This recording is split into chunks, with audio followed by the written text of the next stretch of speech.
Estamos. Ahora también Solís, de Mayor, en la última etapa del ejercicio 28, conocer cómo es la mecánica, la dinámica de esta etapa, de modo que toda la palabra para su presentación y luego consejeros y consejeras van a poder mencionar. Bueno, como ya lo han dicho, mi nombre es Estefanía Saudi, tengo 43 años, soy mamá de Juana de 18 años, Olivia de 11, Carmen de 5, estoy casada con Diego Escárate, soy neuquina, nací en Neuquén, hice la primaria y la secundaria acá, luego me fui a estudiar a Buenos Aires, a la Universidad Nacional de Buenos Aires, en la UBA, soy egresada de allí en Derecho. Cuando terminé la cursada de mi carrera, decidí volver a Neuquén, que era donde quería de alguna manera conformar mi familia y crecer profesionalmente. Comencé a ejercer la profesión cuando volví a Neuquén. Me matriculé y comencé con el ejercicio de la institución. Ejercí la profesión como abogada en la matrícula durante 10 años, siempre en el fuero penal, es decir, ejerciendo defensa o como querellante, pero siempre dentro del fuero penal. A su vez, durante esos 10 años, ocupé distintos puestos, tanto en el Estado provincial, como municipal, como en el legislativo. Tuve el honor, mientras cumplía funciones en la legislatura, poder conformar la Comisión Interpoderes de Reforma del Código Procesal Penal. Y bueno, luego decidí comenzar, digamos, o intentar ingresar a la justicia. Fue así que en el 2015 ingresé en primer lugar como asistente letrada de la Fiscalía de Atención al Público y Asignación de Casos. Luego me reasignaron a la Fiscalía de Robos y Hurtos, y en el 2018 concursé para el cargo de jueza de garantías penal, que fue en el cargo que hoy me desempeño actualmente. Como jueza de garantías, desde el 2018 a la fecha, llevo realizadas más de 4.000 audiencias, solo como jueza, sin contar las audiencias que luego, o que también desarrollé en mi rol de asistente de fiscalía o en mi rol de defensora cuando ejercía la profesión. También me ha tocado, en materia de audiencias, llevar adelante la audiencia tal vez más multitudinaria de todo el sistema acusatorio, en cuanto a cantidad de imputados y de partes, y también una de las audiencias tal vez más largas en lo que respecta a el control de acusación, que fueron casi 3 jornadas también de esta audiencia tan importante, también teniendo en cuenta la cantidad de partes y la cantidad de víctimas en este caso que había involucradas y la cantidad de planteos que se hicieron en esa audiencia.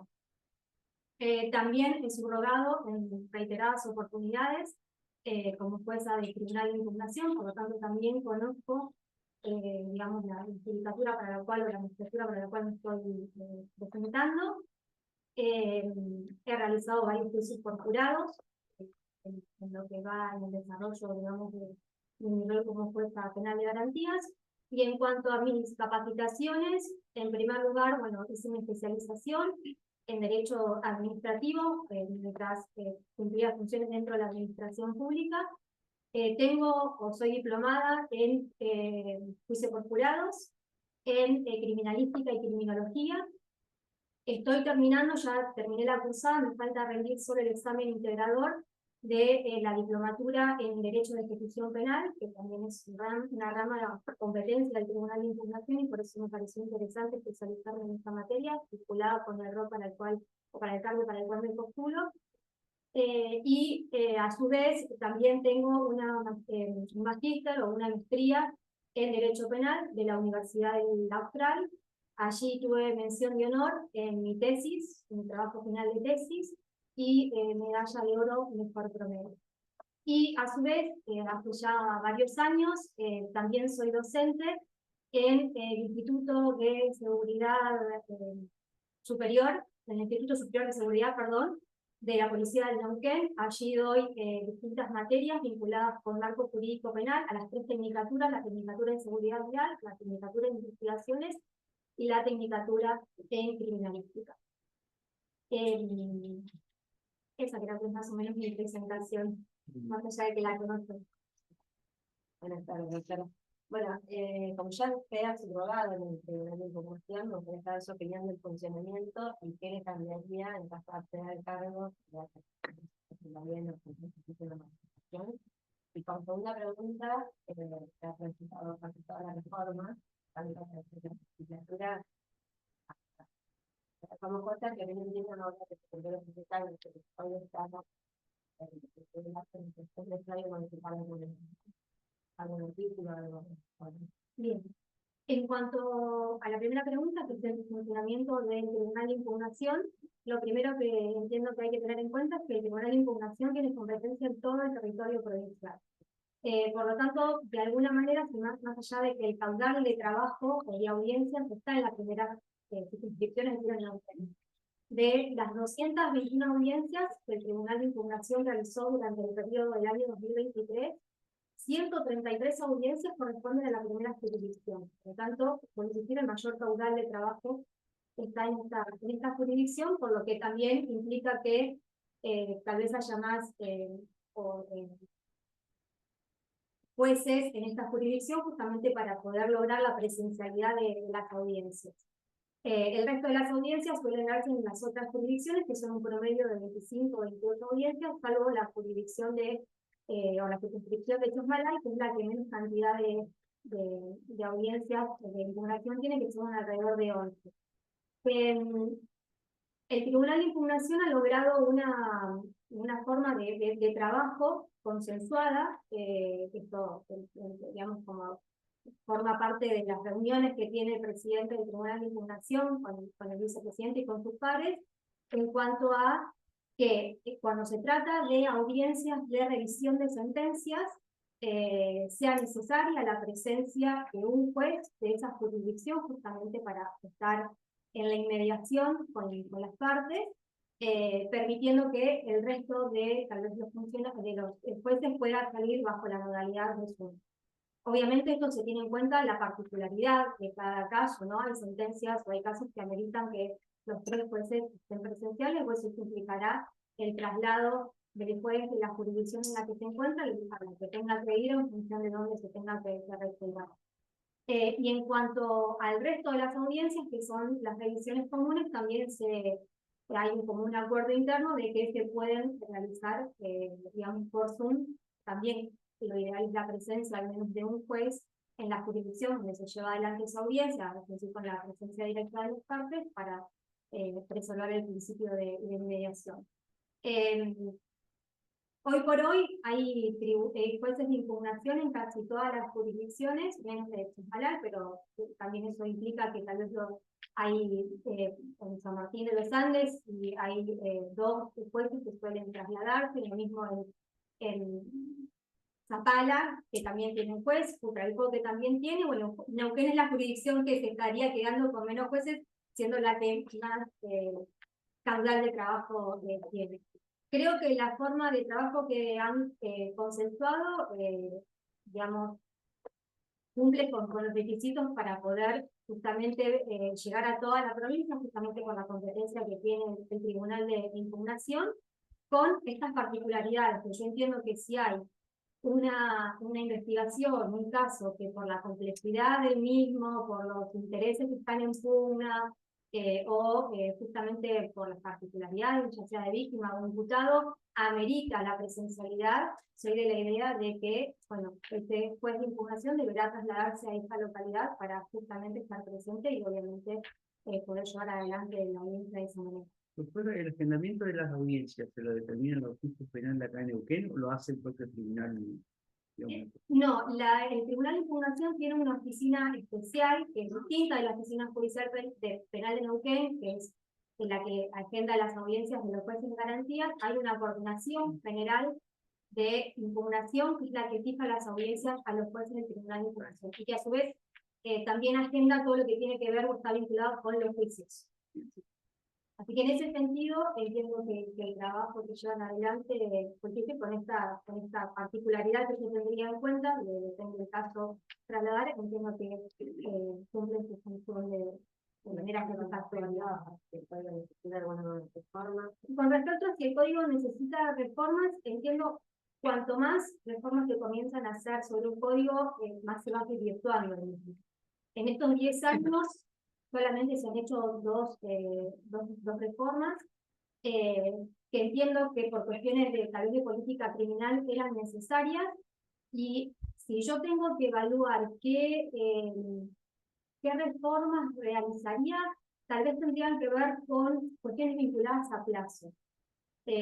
Algunos plazos que tal vez en el funcionamiento en estos 10 años del proceso penal acusatorio se han visto que tal vez son demasiado exiguos, o plazos que contemplan muchas etapas y que llevan, bueno, a situaciones como las que son de público conocimiento, de algunos plazos vinculados con digamos, la duración del proceso y demás en ese sentido. Y también sí, tal vez la única propuesta que también sería propicia, teniendo en cuenta cómo viene funcionando el juicio por jurados, teniendo en cuenta cómo la sociedad responde frente a esa convocatoria. En mi caso, en las veces que he participado como juez técnico, digamos, frente a un jurado popular, soy de siempre acercarme luego al jurado, primero para generarles confianza, tranquilidad. Siempre lo hago antes de comenzar el juicio de manera más informal, siempre les digo, bueno, ahora después digamos, ingreso a la sala y me van a conocer de un modo más formal, pero sí transmitirles la tranquilidad porque es algo nuevo para todos ellos. Y cuando culminan, digamos, el juicio por jurado y trato de buscar esa evolución, veo que la sociedad se compromete mucho, se pone en el rol que, digamos, nos dicen, ahora entiendo lo que significa estar en su lugar y tomar decisiones tan importantes, y es muy gratificante ver cómo la sociedad se compromete con impartir justicia. Y entonces, en ese sentido, vinculado con esto, tal vez ampliaría el juicio por jurado a algunos delitos que están vinculados justamente o que afectan de manera directa a la sociedad, como son algunos delitos contra la administración pública. Bien. Sí, buenas tardes. Para... Yo quiero preguntar por los principios del Bangalore. Sí. Eso, si nos pueden mencionar solamente. Y después, pues si, bueno, ¿qué considera que cuáles son sus fortalezas? Y bueno, si tiene alguna debilidad. Bien. Bien. Eso en principio. Bueno, las reglas de Bangalore, que tienen sus génesis o, digamos, emergen de distintas normativas internacionales. Lo que buscan estas reglas o principios justamente es transmitirle confianza a la sociedad, vinculado con el sistema de justicia. También busca de alguna manera que se genere esa honra y respeto por quien ejerce la judicatura. Tiene que ver con justamente el decoro con el que uno tiene que llevar adelante la administración de justicia, ¿no? Porque no deja de ser un servicio para la sociedad.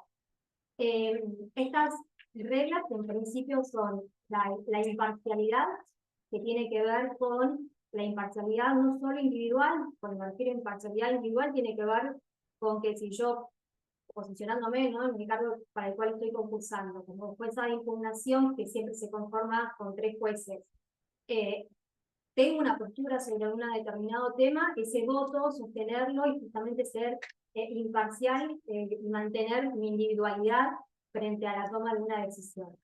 Y después, por otro lado, también la imparcialidad o la independencia, la independencia a nivel, digamos, institucional, ¿no? Como toda la magistratura o todo el servicio de justicia, en este caso de la provincia de Neuquén. Esto tiene que ver con justamente evitar presiones, intereses externas y, bueno, actuar conforme uno entiende que corresponde en función del análisis del caso que corresponda realizar. Esto está vinculado un poco con la imparcialidad y la independencia, que son 2 valores de las reglas de Bangalore.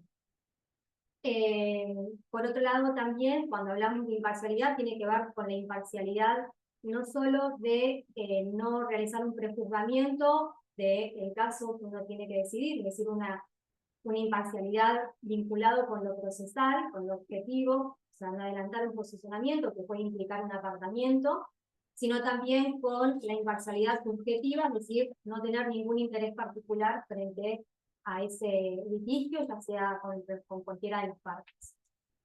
Otro de los principios o valores es el de la integridad y la corrección, que de alguna manera están vinculados, que tiene que ver con cómo el juez lleva adelante, digamos, sus conductas. No solo al momento de resolver, o sea, cómo yo me comporto en una audiencia, cómo es el trato que yo tengo con las partes, sino también en mi vida social. Digamos, esa postura, una vez sabe que viene con el cargo y tiene que saber también justamente dar el ejemplo, en función de lo que uno sea, digamos, consecuente también con lo que decide, ¿no? Ese mismo ejemplo, digamos, llevarlo también a su vida diaria.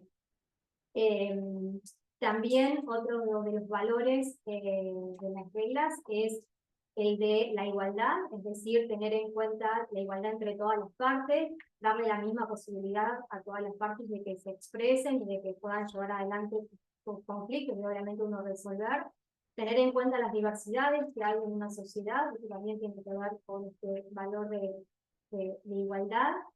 Y por último, el de la competencia y diligencia, es decir, estar siempre, es una obligación, mantenernos o capacitarnos o reforzar nuestros conocimientos, mantenernos informados y actuar con la debida diligencia, es decir, actuar con celeridad y dar una respuesta rápida en busca de resolver el conflicto primario en este caso. Básicamente, las reglas de Bangalore son estándares o una guía que en este caso el juez debe tener en cuenta justamente a la hora de hacer ese caso, ¿no? Muy bien. Y ahí es otra ¿Le he hecho pregunta. otra pregunta?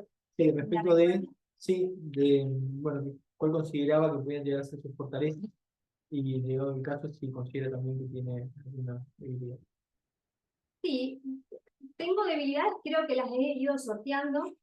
Tal vez una de las debilidades tiene que ver con que a veces me costaba delegar. Esto tiene que ver digamos, cuando, sobre todo no en el trabajo que uno realiza como juez de garantías, que es individual y que uno está solo frente a la audiencia y tiene que resolver. Pero siempre fui de proponerme a realizar los primeros votos en la sentencia. Y eso a veces hacía que, bueno, tuviese mucha carga laboral de realizar todos los votos de las sentencias en los juicios en los cuales intervenía.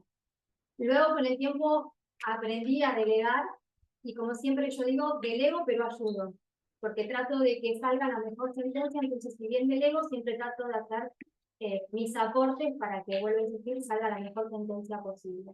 Yo de a poco lo fui trabajando y ya ahora delego. Lo mismo, me olvidé de decirlo en mi presentación, yo durante 3 años consecutivos fui presidenta del Colegio de Jueces de la provincia, de la primera circunscripción de Neuquén, elegida por mis pares. De hecho, ya querían como la 4ª reelección, y esto tiene que ver con aprender a delegar, y más allá de obviamente de sentirme sumamente honrada de que quisieran de que siguieran el cargo, darle la posibilidad, en este caso a jueces que se habían incorporado recientemente, para que también pueda cumplir ese rol. Eso también tiene que ver con aprender a delegar determinadas funciones y tiene que ver con también el trabajo en equipo, que me parece sumamente importante, sobre todo a la hora de conformar tribunales. Es sumamente importante el respeto a las deliberaciones y el trabajo, digamos, en equipo, por decirlo de alguna manera. Y otra de las debilidades también que logré ir sorteando tenía que ver con cuando se comenzó en este proceso, yo siempre fui de ser bastante organizada, me imprimía una grilla anual y me anotaba todos los juicios que tenía en el año, de que cuando estaba de turno, para justamente organizarme en función después de no generar complicaciones a la hora de tener que pedir una licencia. Y la cuestión vinculada a la cantidad de reprogramaciones que se fueron suscitando, sobre todo, bueno, los últimos años que fue producto de la pandemia y demás, llevó a que esa organización o esa estructura que a veces uno tenía al inicio del año se vaya desvirtuando, y bueno, aprender a vivir con a convivir con esas cuestiones que hacen a la vida diaria. Y hoy por hoy ya prácticamente veo hoy lo que tengo para mañana, digamos, pero antes era como más difícil salir de esa estructura. Ahora ya uno, con la experiencia y con el tiempo, es como que va en ese sentido disminuyendo, digamos, la cuestión de querer la organización y ya toda la programación del año. Con respecto a las fortalezas, creo que están vinculadas con justamente un poco la experiencia laboral que he tenido, lo cual entiendo que me da una mirada amplia, es decir, el hecho de haber cumplido el rol en todos los aspectos digamos, del proceso.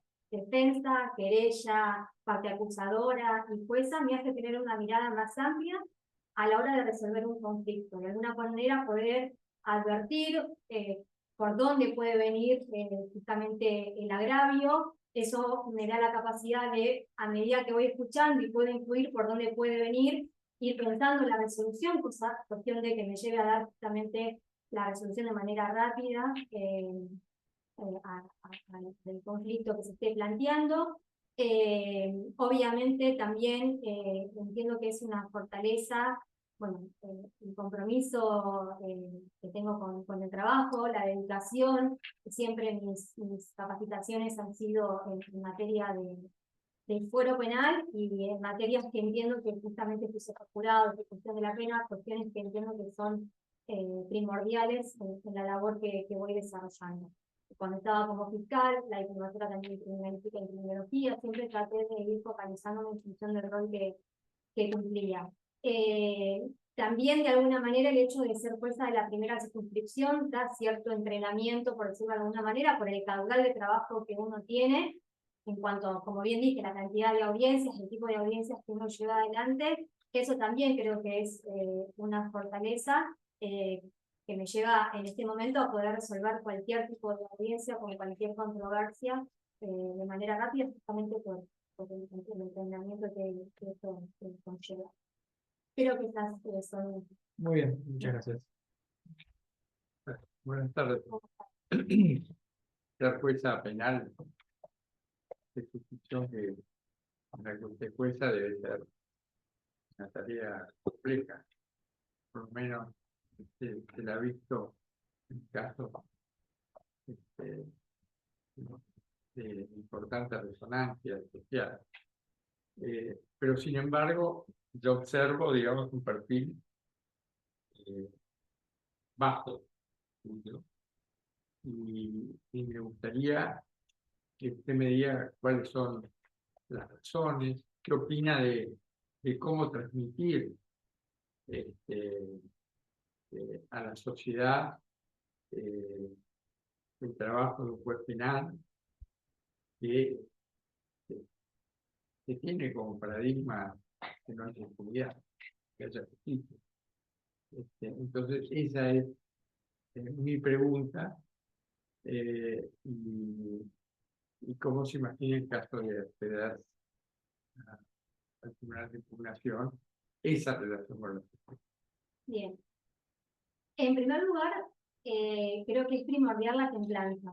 Al momento de llevar adelante audiencias que tienen gran conmoción social, puede ser cualquier tipo de hecho, de delito, hay varias que tienen, digamos, conmoción social, es la templanza con la que uno se sienta en la audiencia, transmite, trata a las partes. Eso creo que es primordial justamente para demostrar el temperamento digamos, de un juez o la idoneidad. Uno no tiene que gritar para querer lograr respeto, sino justamente tratar con respeto para que se devuelva, digamos, también con esta forma el trato. Así es como, digamos, me manejo en lo que tiene que ver con las audiencias, digamos, templanza, respeto, escuchar al otro, de darle los tiempos necesarios para que exprese digamos, su agravio o los planteos. Y luego, a la hora de resolver, también siempre trato de dar una respuesta con un lenguaje claro. Esa es la idea de poder llegar a la sociedad y cuando tengo a la víctima enfrente, o incluso también al imputado, hablarle de manera clara. A veces hablo hasta de forma pedagógica, pero que creo que es la forma que tienen para entender, para que el imputado entienda tal vez por qué lo estoy condenando, cuáles son los motivos que estoy o que analicé o que valoré para declarar la responsabilidad, o en su defecto si tengo que absolver, explicarle a la víctima por qué, más allá que puede estar de acuerdo o no, siempre se lo digo, tienen la posibilidad del recurso, pero siempre, digamos, explicar los motivos y de una forma clara, con un lenguaje llano. Esa es la idea de este sistema. De poder, voy a traer un ejemplo, ¿no? Digo, de cómo uno transmite y tiene esta cercanía tal vez con la sociedad. Me acuerdo en un caso que tuve que subrogar a la jueza de ejecución, era una cuestión de que tenía cumplido todos los requisitos temporales, buena conducta, buen concepto, informe favorable, era un hecho de un robo, pero no había habido violencia, o sea, no había habido violencia sobre las personas y ameritaba tratar una libertad condicional o salida transitoria, no recuerdo cómo. Me acuerdo el enojo de la víctima de por qué se le estaba dando esa salida. Entonces, me tomé mi tiempo y le expliqué que el fin de nuestra Constitución Nacional es justamente la resocialización, explicarle de que tarde o temprano iba a salir porque las penas, por más que serían perpetuas, no son perpetuas, y de ese enojo con el que llegó digamos, la víctima, luego de explicarle, entendió y se fue como, de alguna manera, más tranquilo, por lo menos con una respuesta dada directamente por el juez del por qué se estaba decidiendo ese momento. Eso me parece que es primordial a la hora de llegar a la sociedad con esta templanza con la que entiendo que es, digamos, que es importante, y digamos, en lo que tiene que ver con, tal vez con el perfil bajo, siempre fui digamos, de perfil bajo. Creo que el juez tiene que tener, de alguna manera, su mayor capacidad de mostrarla en la audiencia, en las respuestas que da, cuando tiene que resolver un conflicto. Y me había hecho con otra pregunta concatenada con ¿Qué cambiaría si usted te diera? En mi comportamiento sería el mismo. Creo que, sobre todo, frente, digamos, con fuerza de impugnación, seguir con esa misma postura de transmitir un lenguaje claro, sencillo, de transmitírselos a los protagonistas, porque más allá, los protagonistas son la víctima y el imputado, más allá de que nosotros nos tocamos, ellos son los protagonistas y quienes buscan una respuesta. Obviamente, en el fuero penal, siempre la respuesta no va a favorecer a una de las partes, siempre a una de las partes porque se va a ir enojada. Pero la idea es de que entienda el porqué, de dar los motivos y las razones, de que sea fundada y sea resistente. Yo creo que la comunicación es Es fundamental, primordial. porque hay casos que el común de la gente los entiende perfectamente, pero hay casos que por la complejidad y porque se necesitan el tiempo y porque son muy contradictorios, la gente termina no entendiendo qué es lo que pasa, como con el conflicto docente. Poner un ejemplo fuera de la justicia, ¿qué es lo que están discutiendo? Sí, por eso la idea es bajarlo siempre, digamos, con claridad. Para que la Entienda. gente entienda que... Dejar de utilizar, Claro. yo no utilizo más palabras, digamos, romanas que se utilizaban, Yuran Goberturia, Nevisiniden. No, bajarlo a un lenguaje que entiendan los protagonistas del conflicto, imputado, víctima, y demás. ¿Qué tal, doctora? ¿Cómo le va? ¿Qué significa que un juez de tribunal de impugnación actúe con perspectiva de género? Bien, en lo que tiene que ver con actuar con perspectiva de género, como tribunal de impugnación, creo que resolvemos. Obviamente la perspectiva de género es transversal. Uno tiene que investigar con perspectiva de género, resolver con perspectiva de género. En mi rol, en este caso para el cargo que me postulo como jueza de un tribunal de impugnación, es resolver con perspectiva de género. Y esto va de la mano con la matriz que tiene que aplicarse en las sentencias, que es digamos, una herramienta cognitiva, que uno justamente es como un checklist, que uno tiene que ir viendo con distintos pasos para justamente aplicar la perspectiva de género en una sentencia y resolver con esa perspectiva de género. Esta matriz, digamos, tiene que ver con, en primer lugar, analizar el contexto del caso. Cuando me refiero al contexto del caso, tener en cuenta justamente las características del hecho, quiénes son las partes intervinientes, cuáles son los derechos que se ven afectados o que se están en conflicto. Voy a decir las medidas rápido, ¿no? Pero también tiene que ver con analizar si es necesario aplicar alguna medida cautelar, justamente para cautelar estos derechos en conflicto. Esto tiene que ver básicamente con el contexto que uno es lo primero que analizar. Luego, analizar también, hacer un análisis del caso.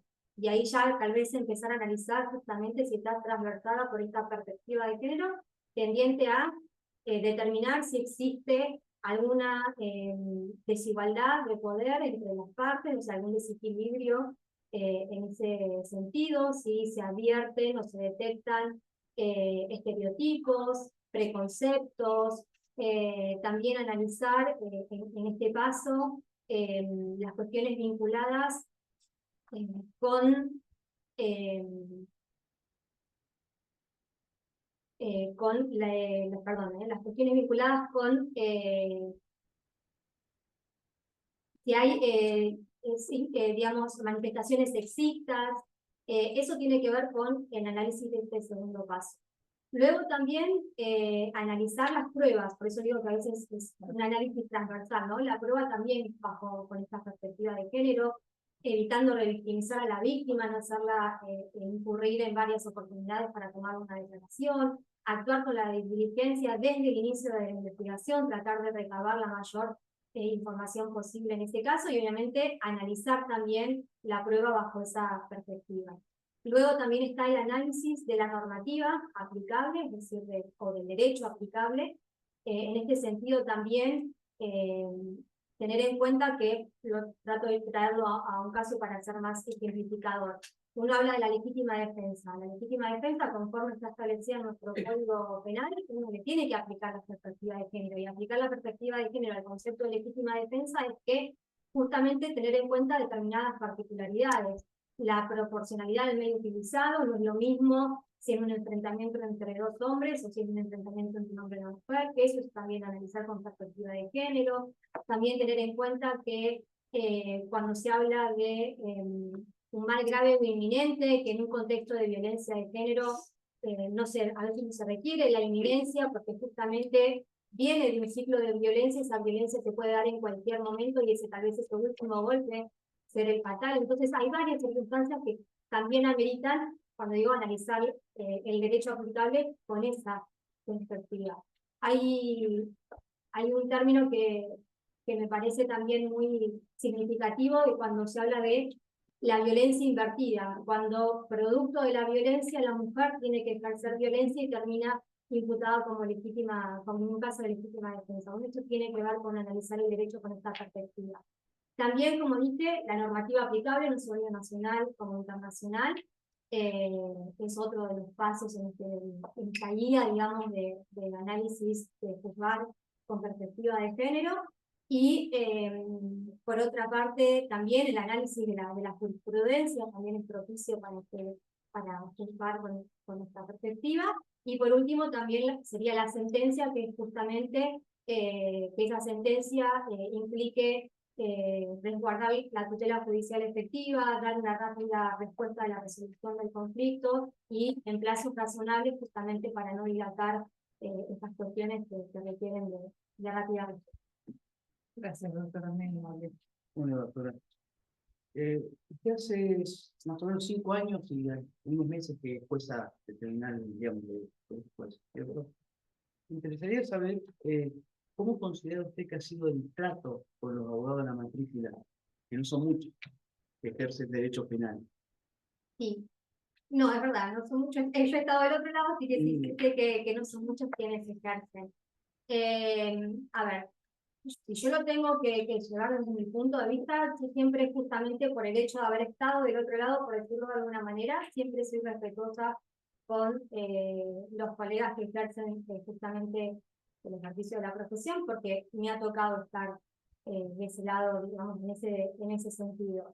Creo que de a poco, en un principio, tal vez hay que tal vez ser sincero, en un principio, de hecho me tocó a mí porque en un principio yo ejercí la profesión, era como que no se quería prestar el legajo parecía que, porque eran anotaciones que eran solo de la fiscalía, y uno no podía tener acceso a la prueba, bueno, todo eso después con el tiempo se fue modificando, pero al principio sí había como cierta complicación para que el que ejercía la profesión de poder acceder justamente a lo que obraba en el legajo o algunas cuestiones vinculadas con el agendamiento, que la oficina judicial se encarga de agendar las audiencias en función de la disponibilidad del juez, y a veces sucede que uno como abogado de la matrícula puede tener varias audiencias en distintos lugares, la posibilidad de contemplar también esta situación, si no es que no hay un codefensor, uno también tiene que entender que el derecho del imputado que lo representa un abogado de confianza, que tal vez es este el que está justamente abocado también, o se le fijó otra audiencia, bueno,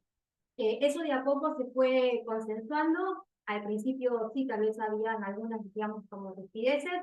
Después también el abogado de la matrícula entendió y avisa con tiempo cuando se le van a superponer audiencias para justamente poder lograr que no haya un dispendio jurisdiccional, de fijar una audiencia que sabemos que no se va a poder completar porque el abogado va a estar en otra audiencia, pero que a su vez el abogado lo avise para evitar que ese mismo día incurra digamos, en una falta, en una incomparecencia y no se pueda llevar adelante esa audiencia.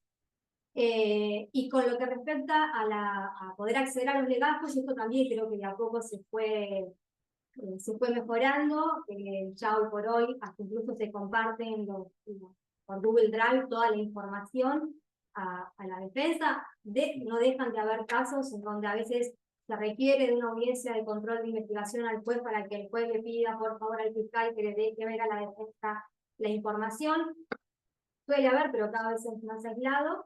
Y bueno, y algunas cuestiones también van de la mano de en algún momento poder también digitalizar algunas cuestiones del liderazgo penal, que es también lo que buscan los abogados en la matrícula, que obviamente es información a la cual pueden acceder. Obviamente hay algunas cuestiones como allanamientos y demás, esta información que tal vez primero esté reservada, pero luego puedan acceder sin ningún inconveniente. Pero creo que si bien en un principio tal vez pudo haber sido más conflictiva esta relación, de a poco fue mejorando. Está bien. Bueno, usted refleja en la entrevista un gran conocimiento y formación por tantos años, digamos, formación académica. Me llama la atención en la etapa técnica que en el escrito no tuvo un buen desempeño. Me gustaría escucharla, que se ha hecho un análisis al respecto. Si no impugnó usted esa etapa de formación. No. ¿Por qué no lo hizo? Me gustaría saber. Bien, no impugné porque soy respetuosa digamos, de lo que el tribunal examinador entiende que es la nota que le corresponde, ¿no? Sí lo reflexioné y de alguna manera tiene que ver tal vez con lo que hoy por hoy uno ejerce, digamos. Obviamente, en un sistema procesal penal acusatorio donde prima la oralidad, obviamente en este entrenamiento que uno dice, va adquiriendo justamente más experiencia o le va generando, digamos, más confianza la oralidad. Entiendo que eso es lo que me ha llevado, no solo en este concurso, sino en el anterior también, a tener mayor puntuación en la oralidad. Claro. Que no deja de ser un dato menor, porque es compleja la situación en una audiencia donde uno está escuchando a la parte, va anotando, pero a su vez que va escuchando y va anotando, va pensando en su cabeza todo el registro de información que tiene, cómo ir resolviendo, porque salvo algunas cuestiones que la mayoría se deciden en el momento, es habiendo escuchado las partes, resuelvo, y en algunos casos es tomarse un cuarto intermedio de 15 a 20 minutos como para terminar de acomodar unas ideas, pero digamos el esfuerzo intelectual que uno desarrolla a medida que pasa el tiempo es como que eso se va entrenando más. En lo que tiene que ver digamos, con el examen escrito, también es verdad que cuando uno se va expresando, puede corregir algunas cuestiones o puede tratar de utilizar sinónimos, tratar de llegar a dar una respuesta que cuando uno lee tal vez interpreta que yo quise decir una cosa cuando tal vez quise decir otra. Sobre todo a veces en casos donde son tan complejos, tan largos, que hay que analizar varias cuestiones y eso hace que a veces, bueno, a veces algo quede en el tintero o que después diga podría haber dicho esto o lo otro. También es verdad que cuando, si lo tengo que llevar a la práctica, cuando uno redacta sentencias son otros los tiempos que maneja y puede volver a revisar, pero creo que no, que, digamos, va vinculado a lo que tiene que ver con el sistema netamente acusatorio, que es manejar la oralidad. Muchas gracias. Doctora, buenas tardes. Me gustaría conocer su postura respecto a la declaración de inconstitucionalidad de oficio. Bien. La declaración de inconstitucionalidad, en primer lugar, entiendo que es, digamos, un acto que debe ser de carácter restrictivo, debe ser la última ratio, justamente por la gravedad institucional que esto conlleva, que tiene que ver con intrometerse en la división de poderes, ¿no? El juez puede declarar de oficio, la declaración de inconstitucionalidad puede ser de oficio o a pedido de parte. El juez puede declararla de oficio si es que advierte que hay una colisión entre derechos. Habrá que ver qué tipo de declaración, justamente al entender que es la última ratio, tiene que ser algo que afecte considerablemente alguna garantía del imputado, algún derecho del imputado que acarree alguna nulidad, como para de oficio entrometerme en una declaración de inconstitucionalidad, justamente por lo primero que acabo de mencionar. Si está pedido de parte, obviamente ya es una cuestión que las partes traen y después tiene que resolver en función de ello, pero entiendo que bajo el mismo concepto. La última Esta opinión que le estoy pidiendo viene a colación de la declaración que hizo el tribunal en el fallo tarde, donde sentó un precedente que tuvo mucho cuestionamiento por jueces y fiscales. ¿Cuál Sí. es su postura al respecto? Bien, fue mi tema del oral. Para mí es un tema sumamente importante. Yo no estoy de acuerdo con la declaración de inconstitucionalidad del Tribunal Superior de Justicia. A mí me tocó intervenir ahora voy a decir los motivos por los cuales entiendo que no. Y a mí me tocó intervenir en dos legajos, en Hernández y Parra, creo que Hernández ya el tribunal resolvió, y en Parra también, en donde yo tomé otro temperamento y no declaré la inconstitucionalidad. El análisis digamos que entiendo que corresponde hacer para justamente no compartir la declaración de inconstitucional del Tribunal Superior de Justicia, yo en mi tema oral lo signifiqué como en 3 ejes. En primer lugar, porque los argumentos que da el Tribunal Superior de Justicia para declarar de oficio la declaración, declarar de oficio la inconstitucionalidad del artículo 87 tenía que ver con un precedente, que es el precedente Price, de la Corte Suprema de Justicia de la Nación, en donde ese precedente, justamente, los votos de los miembros de la Corte hacen referencia a si las provincias tienen o no facultades delegadas para legislar el plazo racional. Y yo utilicé una muletilla, por decirlo en algún sentido, en mi tema oral, que creo que la llave para resolver de una manera distinta a la que resolvió el Tribunal Superior de Justicia estaba en el voto del doctor Lorenzetti, que me parece sumamente importante. En ese precedente Price hubieron votos concurrentes, no es que fue unánime, sino que cada uno dio su postura. ¿Y por qué digo que para mí la llave estaba en el voto del doctor Lorenzetti? Porque el doctor Lorenzetti, de alguna manera, defiende la competencia que tienen las provincias para legislar en materia de plazos procesales. Es decir, entiende que las provincias esa facultad no la delegaron al Congreso, y esto me parece sumamente importante porque de alguna manera se está delegando esta potestad que la provincia de Neuquén tenía para justamente regular el plazo del proceso. El doctor Lorenzetti lo funda en el artículo 121 de la Constitución Nacional en cuanto a que los poderes de las provincias son originarios e indefinidos, y porque ameritaba realizarse un análisis, porque lo que se entendía en Price era que las normas que estaban en conflicto era el Código Penal con el Código Procesal Penal, es decir, una norma de fondo de la nación con una norma provincial. Pero acá hay digamos, una cuestión que es que lo que regula el Código Penal es la prescripción, que es totalmente distinto a el plazo razonable de un proceso. La prescripción tiene que ver con el tiempo que tiene el Estado para comenzar a investigar un delito. Y el plazo razonable tiene que ver con la diligencia con que el Estado lleva adelante esa investigación ya iniciada.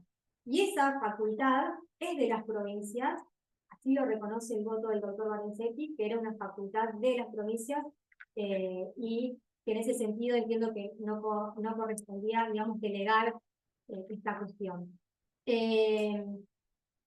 Por otro lado, también, digamos, en este análisis de que era una competencia, digamos, de la provincia, sí lo que entiende el doctor Lorenzetti es que lo que había que analizar era la irrazonabilidad o no de ese plazo.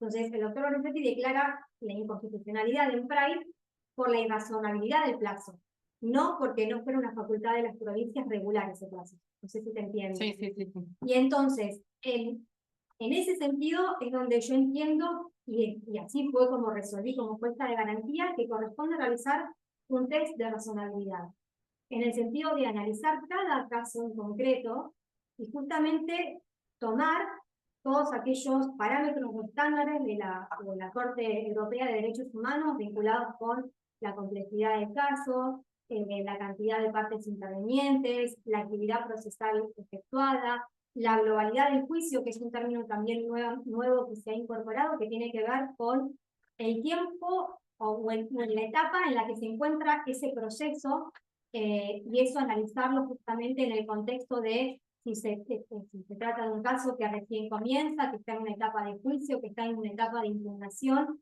No es un dato menor tener en cuenta en qué etapa del proceso se encuentra ese legajo. También tener en cuenta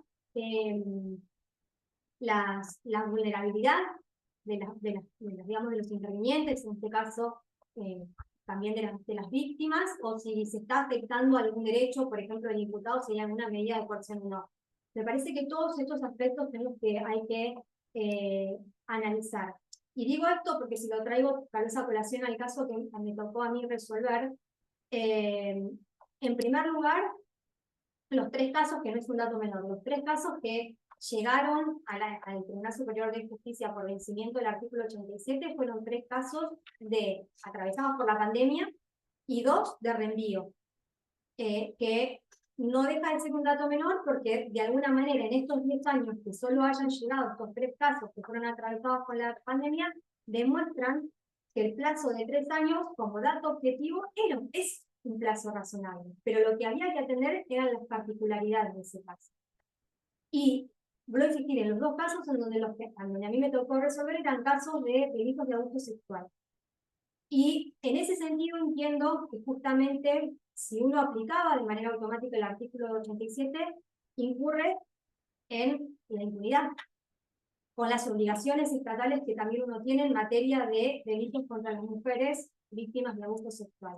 Entonces esas cuestiones entiendo que hay que analizarlas. Y en estos 2 casos, en donde yo hice este test de razonabilidad, y por eso digo que no concuerdo con la declaración de inconstitucionalidad que hizo el Tribunal Superior de Justicia, se trataban de uno de esos casos, una víctima que tenía un estrés postraumático, donde ya se había hecho el juicio de responsabilidad y no estaba en condiciones de afrontar el juicio de determinación de la pena, nuevamente tener que declarar, pero vinculado con la pena imponerse. Eso llevó a reiteradas reprogramaciones y que hizo que el tiempo se fuera, digamos, imponiendo, pero por esta particularidad que yo ponderé y por eso entendía que había que prorrogar el plazo. Y otro de los casos era donde la defensa había consentido infinidad de prórrogas del plazo de la investigación, incluso para ofrecer prueba y para cuestiones que hacían a la propia defensa, pero luego lo utilizó como herramienta para pedir el vencimiento del plazo. Y también era un caso digamos, de reenvío. Con esto quiero decir que si uno, digamos, tiene que analizar, porque si uno declara la inconstitucionalidad como hizo el Tribunal Superior de Justicia en esos casos particulares, de alguna manera deja el proceso sin plazo, más allá de la prescripción, que no son plazos razonables, son plazos en función del delito que, digamos, por el cual esté acusado, son plazos de 25 años pueden llegar a ser. Pero si uno aplica de manera automática el artículo 87, incurre en la impunidad y en violación tal vez de obligaciones internacionales. la violación de obligaciones internacionales. Por eso me parece que la salida más armónica, teniendo en cuenta los intereses y los derechos y garantías, no solo del imputado, sino de la víctima, es analizar el caso concreto y ver si realmente amerita, bajo este texto, tal vez conceder 2 o 3 más, o 2 o 3 meses más, teniendo en cuenta, obviamente, esas particularidades. No un caso en donde tal vez fue por una desidia del Ministerio Público Fiscal que dejó pasar los plazos, ¿no? Sino que justamente teniendo en cuenta esas particularidades. Bien. Le consulto por un fallo reciente del Tribunal de Impugnación que deja sin efecto unas medidas cautelares en una causa de fraude contra la administración pública. ¿Cuál es su postura al respecto? ¿Qué opinión tiene? Bien. Yo, al respecto, de alguna manera tengo, digamos, una postura tomada, en el sentido que yo he dado medidas cautelares, me refiero a medidas cautelares tal vez de embargo y misiones generales de bienes, sobre todo en delitos contra la administración pública, donde hay una afectación al erario público que tiene que ver con materia patrimonial o económica. Y en ese sentido, yendo al análisis concreto del fallo del Tribunal de Impugnación que usted me pide, o mejor dicho, tratando de dar mi postura, porque no sé si después puedo ser que tenga que intervenir en algún momento, ¿no? Pero sí me parece que no hay que hacer una mirada sesgada del artículo 23 del Código Penal. Creo que hay que analizar de manera armónica a la hora de imponer una medida cautelar vinculada con este tipo de hechos o de investigaciones, que en donde se analice el artículo 23. El artículo 23 del Código Penal es básicamente la posibilidad que tiene el juez desde el inicio de la investigación de imponer una medida cautelar para asegurar el decomiso o para hacer cesar los efectos del delito o para evitar la consolidación de los efectos del delito o para evitar que se obstaculice la impunidad. Pero esto hay que analizarlo en conjunto con lo que establece el artículo, como bien dije, 29, que también da la posibilidad que en materia penal el juez, al momento de dictar una sentencia, imponga una indemnización por daños y perjuicios, y si esto a su vez lo analizamos con el artículo 31, que establece el artículo 30, perdón, 23, 29 y 30, con el orden de prioridad que se debe dar a la hora de, con los bienes del imputado, de la persona imputada o condenada, cumplir con estos gastos o demandas económicas. En primer lugar está la indemnización de daños y perjuicios. Luego los gastos de justicia, luego, y por último está el pago de la multa. O sea que se le da importancia a la reparación, digamos, indemnizatoria a la víctima, que en este tipo de delitos puede ser a la sociedad, y porque de alguna manera también, más allá de la pena que pueda caber en este tipo de delitos, que puede ser de la cantidad de años que sea, y lo que importa también es tratar de recuperar ese dinero que en este tipo de delitos corresponde al erario público, porque si no, más allá de la pena, si ese dinero no se recupera, es como que queda una resolución a medias. Y sumado a ello, por lo menos ese es el análisis que yo he realizado en distintos legajos donde he tenido que intervenir a los fines de imponer medidas de esa naturaleza. Y también, digamos, no debemos de dejar de lado o de olvidar que la Argentina también adhirió en materia de este tipo de delitos, ¿no? A la convención convención americana contra la corrupción, donde justamente creo que es el artículo 2 de esa convención, establece la posibilidad de embargos preventivos.